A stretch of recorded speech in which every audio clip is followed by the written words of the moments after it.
আমি আল্লাহ তোমার কাছে কি পরিমাণ দয়ার আল্লাহ। দুনিয়ার ভিতরে তোমার পিতা মাতা তোমাকে লালন পালন করিয়া দুনিয়ার মুখ দেখাইল, কিন্তু দেখো হে গোলাম, সন্তান যদি মায়ের যদি 5টা সন্তান থাকে, ছোট একটা সন্তান, যেই সন্তানটা থেকে ওই সন্তানের প্রতি মা বাবার একটু আদর থাকে বেশি। কেমন জানি কিছুক্ষণ যায়, মা ডাক দিয়া বলে, ও ভাবি, আমার সন্তানটা কি তোমার ঘরে আছে নাকি? ও ভাবি, ডাক দিয়া পাশের ঘরকে ডাক দিয়া বলে, দেখো আমার সন্তানটা আছে নাকি?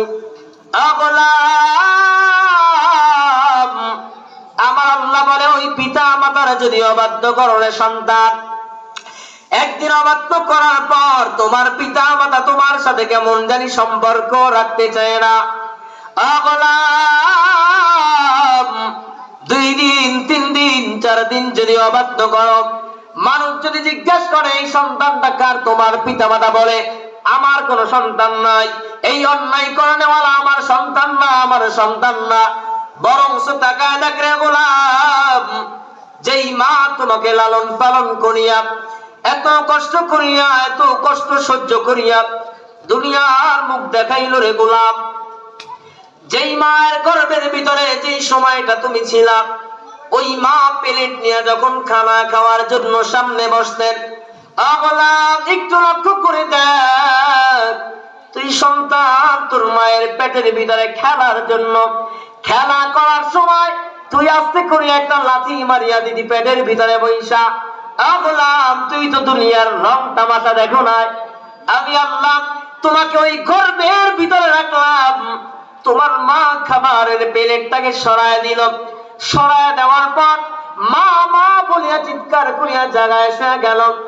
এমন ভাবে শুয়ে গেল মনে হয় তোমার মা দুনিয়াতে বাঁচবে না। তারপরেও তোমার মা কিন্তু তোমাকে বলতে পারে না।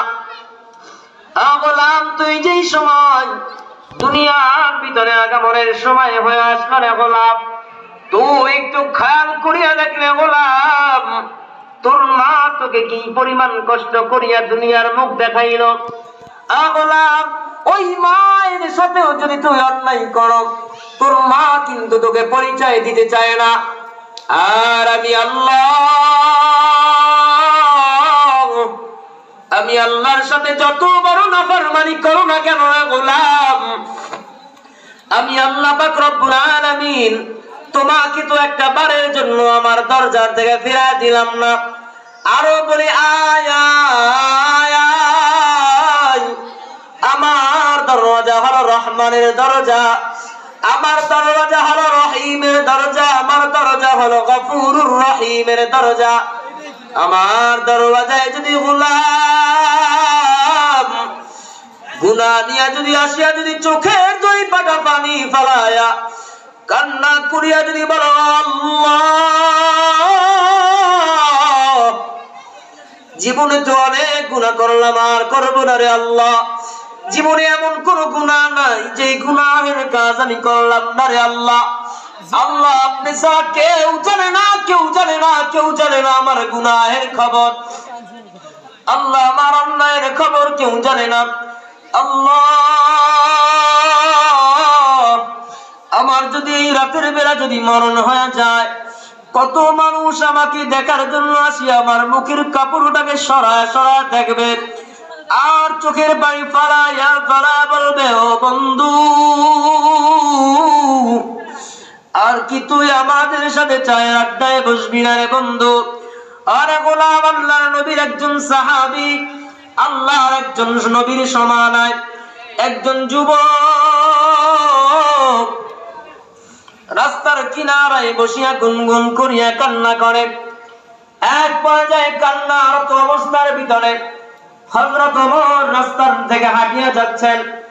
ওমরের মেজাজ এত পরিমাণ মেজাজ, ওমর রাস্তা দিয়ে হাঁটতেছেন, তাকা দেখে একজন যুবক কান্না করে। ওমর তাকা দেখেন যুবক কেমন ভাবে কান্না করে।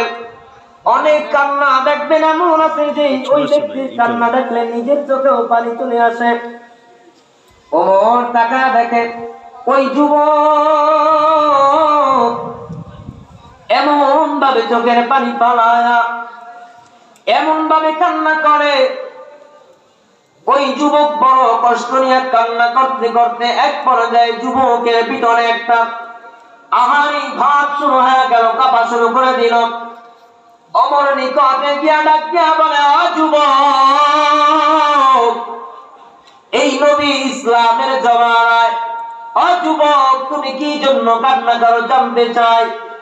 যুবক ডাক দিয়া বলে, ওমর, না না আমি আপনার দরবারে বলতে চাই না, না না আমি আপনার দরবারে বলতে চাই না, আমি আপনার দরবারে বলবো না। আপনার কাছে যদি বলি আপনি আমাকে তো তারা দিবেন, এখান থেকে বের করে দিবেন। ওই যুবক ডাক দিয়া বলে, ও যুবক, তুই যদি আমার কাছে না বল, মনে হয় তুই আবু বকরের কাছে বলবি। চল চল, আবু বকরের কাছে তোকে নিয়ে যাই, চল। ওই যুবককে নিয়ে রওনা দিয়ে চলে গেলেন আবু বকরের কাছে। আবু বকরের রুমের ভিতরে যুবক ঢুকতে চায় না। যুবক রুমের পাশে দাঁড়ায়া দাঁড়ায়া চোখের পানি ফালায়া ফালায়া গুনগুন করিয়া কান্না করেন। আবু বকর ডাক দিয়া বললেন, ও যুবক, বল তোর কি সমস্যা, তুই বল। যুবক ডাক দিয়া বলে, আমি ওমরের মতন ব্যক্তির কাছে বলি না, আমি আপনার কাছেও বলবো না। আমি এমন একটা অন্যায় করে ফেলেছি, যেই অন্যায়ের কথা যদি বলি আপনারা আমাকে এখান থেকে তাড়ায় দিবেন, আর এখানে থাকতেও দিবেন না। যুবক রওনা দেওয়ার পরে আবু বকর ওমর দুইজন মিলে বলে, কি যদি নবীর দরবারে যদি নিয়ে না যাই, নবীর দরবারে যাওয়ার পরেও মনে হয় কথা বলবে না। ওই যুবককে নিয়ে নবীর দরবারে নিয়ে চলে গেলেন। যাওয়ার পরে ডাক দিয়া বললেন, ও পয়গম্বর, আজকে পথিমধ্যে আসার সময় দেখলাম একজন যুবক রাস্তার কিনারায় বসে বসে গুনগুন করে কান্না করে। ডাক দিয়া জিজ্ঞাসা করলাম, ও যুবক, তোমার কান্না করার পিছনে কি কারণ, তুমি একটু ব্যাখ্যা করে বলো। কিন্তু না পয়গম্বর, যুবক কোনো কথা বলে নাই। ও পয়গম্বর, আমি নিয়ে আসলাম আবু বকরের দরবারে, আবু বকরের কাছে কোনো জবাব দেয় নাই। পয়গম্বর, আমি আপনার দরবারে নিয়ে আসলাম, আপনি একটু যুবককে ভালো করে জিজ্ঞাসা করে দেখেন আপনার কাছে বলে কিনা। আল্লাহর নবী বলেন, ও যুবক, তুই আমার সামনে ব। যুবক একেবারে এমন ভাবে নবীজির সামনে গিয়া চোরের মতন চক্ষু দুইটা নত করিয়া মাথাটা নিচের দিকে দিয়া চোরের মতন গুনগুন করিয়া কান্না করে। পয়গম্বর ডাক দিয়া বললেন, ও যুবক, তুই এত কান্না কেন করো? আবু বকরের কাছেও বললি না, ওমরের কাছেও বললি না, তুই কি আমার কাছেও বলবি না? যুবক আমার কাছে বলে দে। পয়গম্বর যে এই কথা বললেন, ওই যুবক ডাক দিয়া বললেন, ও পয়গম্বর, আমি যে গুনাহ করেছি আমার গুনাহের খবর যদি আপনি জানেন আপনিও আমাকে থাকতে দিবেন না। ওই যুবক ডাক দিয়া বলার পর আপনার আমার নবী ডাক দিয়া বললেন, ও যুবক, তোর কাছে আমি একটু জানতে চাই তুই এত পরিমাণ কি গুনাহ করলি? যুবক বলে, ও পয়গম্বর, আপনার কাছে আমি বলতে চাই না, আপনার কাছে যদি বলি আপনি আমাকে এখানে থাকতে দিবেন না। ও পয়গম্বর,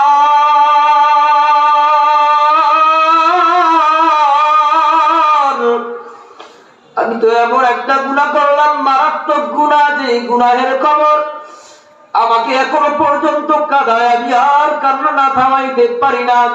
পয়গম্বর বলল, যুবক বল, ও যুবক, তুই এমন কেন কান্না করো, একটু তুই ব্যাখ্যা করিয়া বল। যুবক ডাক দিয়া বললেন, ও পয়গম্বর, আমি যেই গুনাহ করলাম আমার গুনাহের খবর আমি আপনার কাছে ব্যাখ্যা করতে চাই না। পয়গম্বর বলে, ও যুবক, তুই কি এত কেন ভয় পাও? তুই বল তোর গুনাহ বড় নাকি আল্লাহর আসমানটা বড়? যুবক ডাক দিয়া বললে, ও নবী পয়গম্বর, আমি যেই গুনাহ করেছি আমি লক্ষ্য করিয়া কেমন জানি মনে হয় আসমান জমিন যদি সব যদি এক পাল্লায় দেওয়া হয়, আর আমার গুনাহ যদি এক পাল্লায় দেওয়া হয়, আমার গুনাহের পাল্লাটা ভারী হয়ে যাবে। পয়গম্বর ডাক দিয়া বললে, ও যুবক, এত বড় কি গুনাহ করলি, একটু আমার শুনতে হবে, না শুনলে আমার হবে না। যুবককে ডাক দিয়া বললেন, ও যুবক, একটু বল, তুই এমন কি গুনাহ করলি যেই গুনাহের কারণে এতটা তুই ভেঙে পড়লি, যেই গুনাহের কারণে তুই বলতেছ আসমান এবং জমিনের চাইতেও তোর গুনাহ নাকি অনেক ভারী। ও যুবক, তবে তুই এই কথা খেয়াল রাখ, আমার আল্লাহ কিন্তু গফুরুর রহিম। ও যুবক, তুই যত পরিমাণ গুনাহ করো, পাহাড় সম পরিমাণ যদি গুনাহ করো, আমার আল্লাহ বলেন আমি আল্লাহ ওই বান্দাদের সকল গুনাহকে ক্ষমা করে দিব। তবে বান্দা, তবে একটা শর্ত, বান্দা তোমার খাস দিলে তওবা করতে হবে। ওই যুবককে যেই সময় ডাক দিয়ে বললেন, ওই যুবক বলে, ও পয়গম্বর, ওমরের সামনে কথা বলতে আমার বড় ভয় লাগে। কিন্তু এক পর্যায়ে ওমর ওই যুবকের কান্না দেখিয়া ওমর কান্না করে, আবু বকর কান্না করেন, ওদিক থেকে মদিনার নবীও চোখের পানি ফেলায় কান্না করে। এক পর্যায়ে 3 জনে 4 জনে কান্নাকারীর রোল শুরু হয়ে গেল। কিন্তু ওই যুবক কোনো কথা বলে না, শুধু কান্না করে আর বলে আল্লাহ আমাকে ক্ষমা করবে কিনা। এক পর্যায়ে যুবক বলে, ও পয়গম্বর,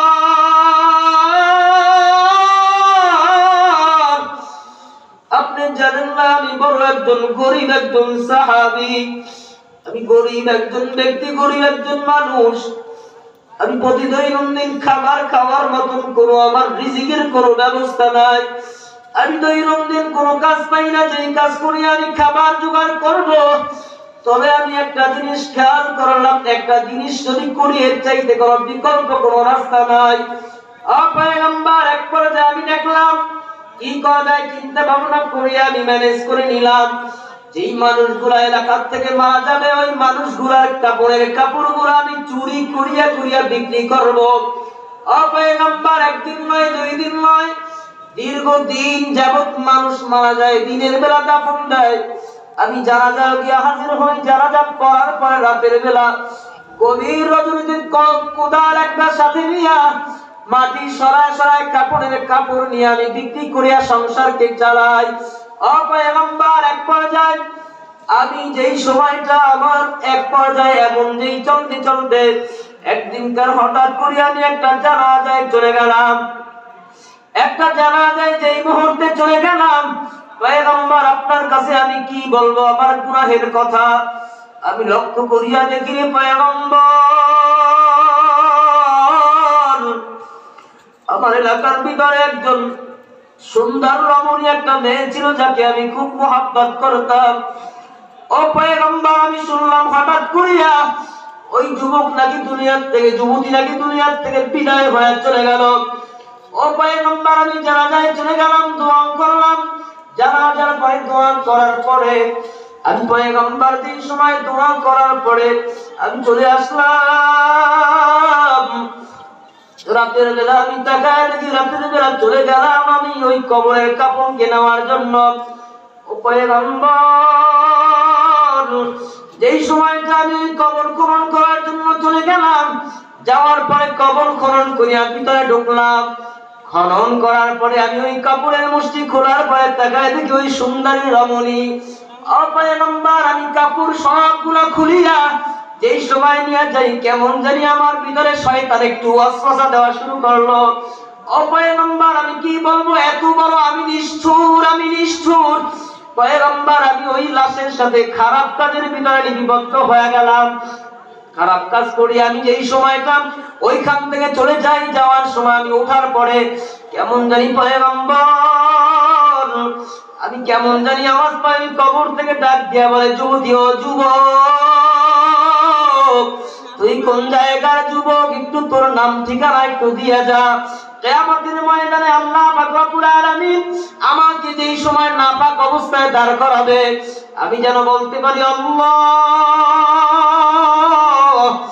আমাকে তো আমার পরিবার পবিত্র অবস্থায় রেখে গিয়েছিল, আল্লাহ এই যুবক আমাকে নাপাক করে রেখে গেছে, আল্লাহর কাছে আমি এই পর্যন্ত আমার কান্না থামে না।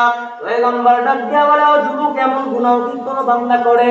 ও যুবক, তারপরেও তুই কি ক্ষমা চাইতে চাও? ওই যুবককে আমার আল্লাহর নবী বললেন, না, ক্ষমা হবে না, ক্ষমা হবে না, চলে যা। আমার আল্লাহ জিবরাইল আমিনকে পাঠিয়ে দেয়া বলে, ও জিবরাইল, যাও যাও, পয়গম্বরকে জানায় দাও আমি আল্লাহ কিন্তু ক্ষমাকার, আমি আল্লাহর মতন কিন্তু কেউ ক্ষমাকার নাই। তাড়াতাড়ি জানায় দাও। ওই যুবককে ডাক দিয়া যারা বলে, ওই যুবকের সব গুনাহ আমি আল্লাহ ক্ষমা করে দিলাম। যাই হোক, সংক্ষিপ্ত আকারে যে কথা বললাম, আপনারা আমাকে ক্ষমা করবেন, ক্ষমা করবেন।